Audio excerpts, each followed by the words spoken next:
The 1960s, Patsy Cline. So in this first artist podcast, I'm going to talk about the career of Patsy Cline, who is one of the most well-known country artists, certainly one of the most well-known female artists. And according to Buffwack and Owerman, in their book, which is called Finding Her Voice, Women in Country Music, 1800 to 2000, Patsy Cline transformed what it meant to be a female country star. When she joined the Grand Ole Opry in 1960, she became one of the first women to do so. And according to country pianist Del Wood, Patsy wanted to be part of the Opry. She wanted to be number one. And what Patsy wanted, Patsy fought for. And Patsy Cline was aggressive and ambitious and self-assertive, so say her friends and those who knew her. One record producer said of her, you didn't need to tell her anything about women's lib. In fact, most people said that she would be able to tell you a thing or two about that instead. Now, Patsy Cline, of course, is one of the most well-known names in country music, and as a female artist, she is in hallowed territory. Along with the likes of Dolly Parton, Loretta Lynn, and Tammy Wynette, she is a crusader for moving women forward in this genre and fighting for their rights. Think about this, over 50 years before Taylor Swift, she was one of the first country artists to cross over into the world of pop music. And it was this that helped her to become one of the most influential, successful and acclaimed vocalists of the 20th century. And like many women of her time, Patsy Cline had to fight for her success. She had to overcome the limitations of her gender, as others would have seen it, and force a male-dominated country music industry to pay attention to her.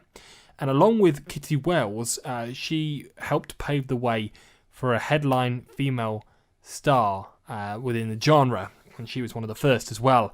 And she was obsessed with the Grand Ole Opry. From an early age, she was living, eating and sleeping country music from about the age of 10 years old. And by age 14, she was pestering the radio stations and clubs in her hometown of Winchester, Virginia, to let her sing. Sadly, her life was cut short when she was tragically killed in a plane accident at the age of 30 in 1963. So there are lots of interesting ideas here to talk about when it comes to Patsy Cline. Not least the fact that she, of course, died at the age of 30. What would she have achieved if she had continued, if she had been able to write more music, to sing more songs? And what does that say about her as a female artist? You know, has she become almost an icon in country music because of the fact that she was killed at such a young age?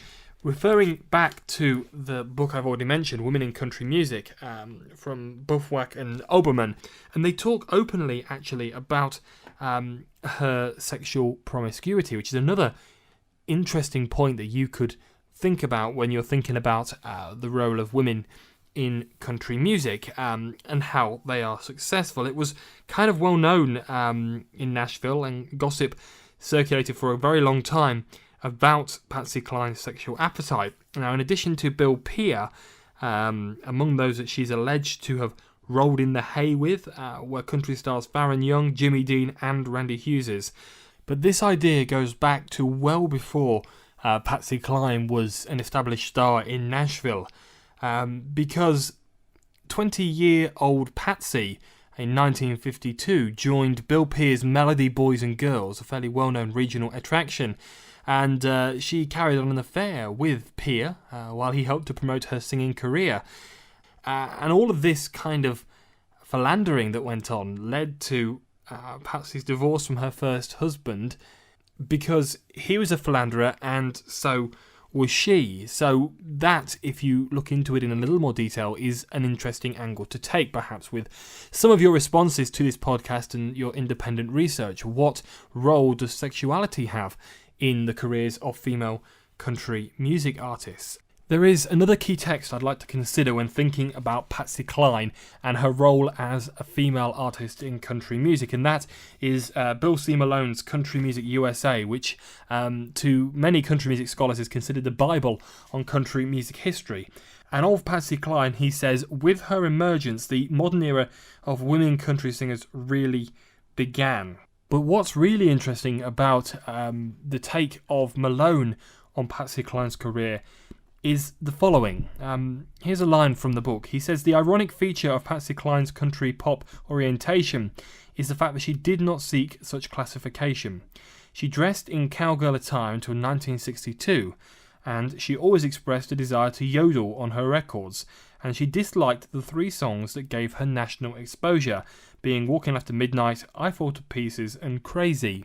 So Patsy Cline was promoted as a pop crossover artist, the first such artist in country music, and yet she didn't want that classification. She didn't like that idea, and she favoured traditional country sounds, such as the yodeling that appears on many of her records. So why then did she become such a crossover hit? And was that anything to do with her gender?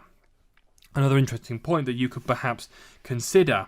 And talking again about her sad and untimely death in 1963 at the age of 30, we can see many parallels between this event and the loss of Buddy Holly, known of course as The Day the Music Died, because it was a similar event in country music. It was seen with as much outpouring of grief when Patsy Cline and Cowboy Copas and Horshaw Hawkins, who all shared that plane in 1963, were killed. And Patsy, by the time of her death, had reached out to an audience really that had not earlier listened to country music and had taken older country fans into a stylistic region where they had not previously gone.